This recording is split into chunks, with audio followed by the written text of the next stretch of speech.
नमस्कार दोस्तों, स्वागत है आप सभी का हमारे इस YouTube चैनल समग्र ज्ञान पर। दोस्तों, जाने अनजाने में कई बार हमसे कुछ ऐसी गलती हो जाती है जिस कारण से हमारे घर में बर्बादी आती है, परेशानी आती है और हमें पता भी नहीं चलता है। और हम लोग सोचते हैं कि हमने तो ऐसी कोई गलती की ही नहीं है, पर हमारे साथ फिर भी बुरा ही हो रहा है। दोस्तों, घर में बना हुआ पूजा घर एक ऐसी जगह होती है जहां से मानव की तरक्की होती है, मानव को सफलता हासिल होती है। पूजा घर ही वह जगह होती है जहां पर मानव बैठकर के ध्यान करता है, पूजा पाठ करता है, सभी देवी देवताओं को खुश करके अपनी किस्मत को बहुत आसानी के साथ चमका सकता है। पर दोस्तों, कई बार क्या होता है कि पूजा घर में बैठकर के इंसान कुछ ऐसी गलतियां करता है जिस कारण से उसकी बना बनाया भाग्य खराब हो जाता है। इसलिए पूजा घर से जुड़ी सभी तरह के वास्तु नियमों की जानकारी होना बहुत जरूरी माना जाता है, क्योंकि बिना वास्तु नियमों की जानकारी के बिना आप पूजा घर में पूजा करते हैं तो इससे आपको लाभ की जगह हानि हो सकती है। सबसे पहले दोस्तों, आपको जानने की जरूरत है कि पूजा का घर का स्थान क्या होना चाहिए। कुछ लोग ऐसे होते हैं जो अपनी पूजा घर को दक्षिण दिशा में बनवा लेते हैं। आपको बता दें, दक्षिण दिशा जो होता है वह यमराज की दिशा समझी जाती है, मौत की दिशा होती है। अगर आप दक्षिण दिशा में अपने पूजा घर को बनवा लेते हैं तो इससे घर से सुख समृद्धि मतलब की सभी तरह की खुशी चली जाती है और घर में नकारात्मक प्रभाव का संचार होने लगता है। हमेशा परिवार के सदस्यों के बीच वाद विवाद, लड़ाई झगड़ा चलता रहता है। दोस्तों, शास्त्र के अनुसार दक्षिण दिशा में मंदिर होने से तरह तरह की बीमारियां घर में पैदा होने लगती है। एक्सीडेंट का खतरा बढ़ता है, अकाल मृत्यु का खतरा बढ़ता है और कई लोगों की वंश में पीढ़ी दर पीढ़ी एक समान मौत होती चली जाती है। मतलब कि कुछ लोगों की मौत जिस तरह से होती है उनके पूर्वजों की मौत भी ठीक उसी तरह से हुई होती है। ऐसा इसलिए होता है क्योंकि उनके घर में एक जैसा काम हो रहा होता है जो उन्हें पता ही नहीं चलता है। गलती से भी पूजा घर कभी भी दक्षिण दिशा में नहीं बनवाना चाहिए। दोस्तों, घर का उत्तर, पूर्व और पश्चिम दिशा अच्छी समझी जाती है,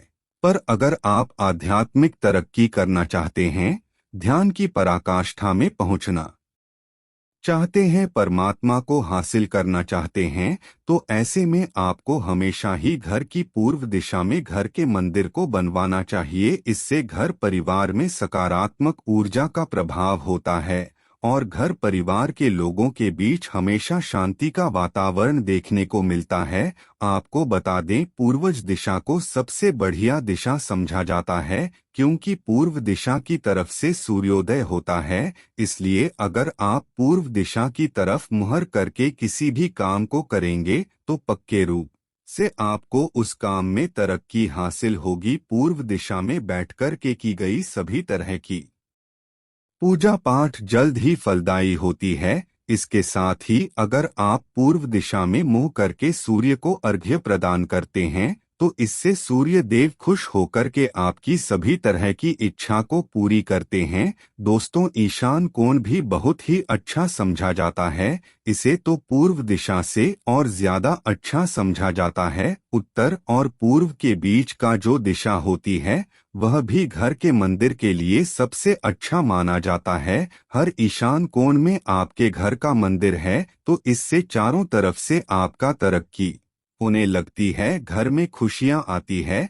कोई भी तंत्र मंत्र आपके घर में काम नहीं करता। अगर आप भौतिक उन्नति हासिल करना चाहते हैं तो ऐसे में आपको अपने घर के उत्तर दिशा में पूजा घर को रखना चाहिए। घर के उत्तर दिशा में पूजा घर होना माता लक्ष्मी के आगमन का सूचक समझा जाता है। इससे माता लक्ष्मी काफी ज्यादा खुश होती हैं। इसके साथ ही बुध ग्रह बलवान होते हैं, नौकरी धंधे तेजी से लाभ बढ़ता है। ये दिशा बहुत ही श्रेष्ठ होती है। इसके साथ ही दोस्तों, आपको कभी भी अपनी पूजा घर में सनमाइका या फिर प्लाईवुड का डिमांड नहीं करना चाहिए। कुछ लोग पूजा घर को सजाने के लिए सनमाइका और प्लाईवुड का इस्तेमाल कर देते हैं, पर ऐसा बिल्कुल भी नहीं करना चाहिए। इसकी जगह आप मार्बल या फिर लकड़ी का इस्तेमाल कर सकते हैं। दोस्तों, अगर आप अपनी पूजा घर में मूर्तियां रखते हैं तो हमेशा याद रखें, आपको मिट्टी की मूर्ति या फिर सोने चांदी की मूर्ति रखनी चाहिए। प्लास्टर ऑफ पेरिस या फिर प्लास्टिक की मूर्ति कभी भी अपनी पूजा घर में नहीं रखनी चाहिए। घर के मंदिर में सोने चांदी की मूर्ति रखने से घर में तरक्की होने लगती है,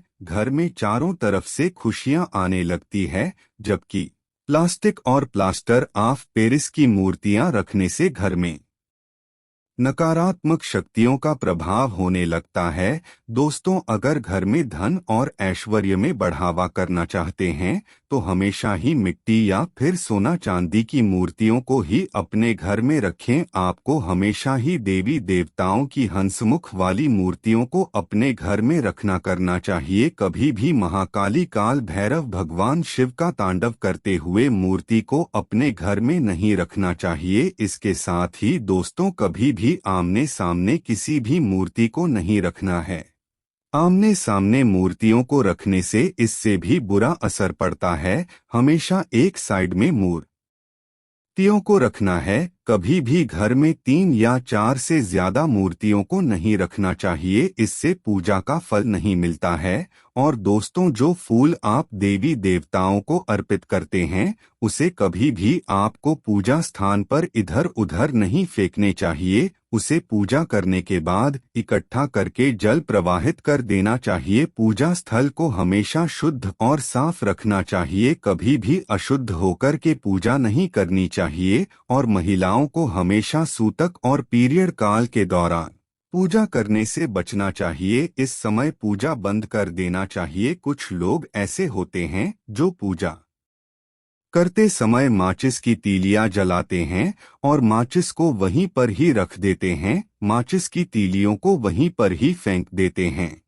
पर ऐसा बिल्कुल भी नहीं करना चाहिए। आपको बता दें कि माचिस को राहु का चिन्ह समझा जाता है। अगर आप उसी जगह पर माचिस को रख देते हैं तो इससे नकारात्मक ऊर्जा का प्रभाव पड़ता है। इसलिए दोस्तों, आपको माचिस जलाने के बाद उसे वहां से हटा देना चाहिए या फिर माचिस को वहां पर किसी लाल रंग के कपड़े में बांधकर के छुपाकर रख देना है। दोस्तों, कभी भी दीपक या फिर अगरबत्ती को लाइटर से नहीं जलाना चाहिए। हमेशा माचिस से ही दीपक और अगरबत्ती को जलाना चाहिए। अगर आप दीपक जलाने के बाद लाल कपड़े में माचिस को बांध करके चुपचाप छुपा करके रखते हैं तो इससे राहु का बुरा असर आपको हासिल नहीं होगी। अगर आप पूजा करते समय इन छोटी छोटी बातों का ध्यान रखेंगे तो पक्के रूप से आपकी पूजा सफल होगी। तो दोस्तों, आज के लिए बस इतना ही, फिर मिलेंगे एक नई वीडियो में। तब तक के लिए नमस्कार।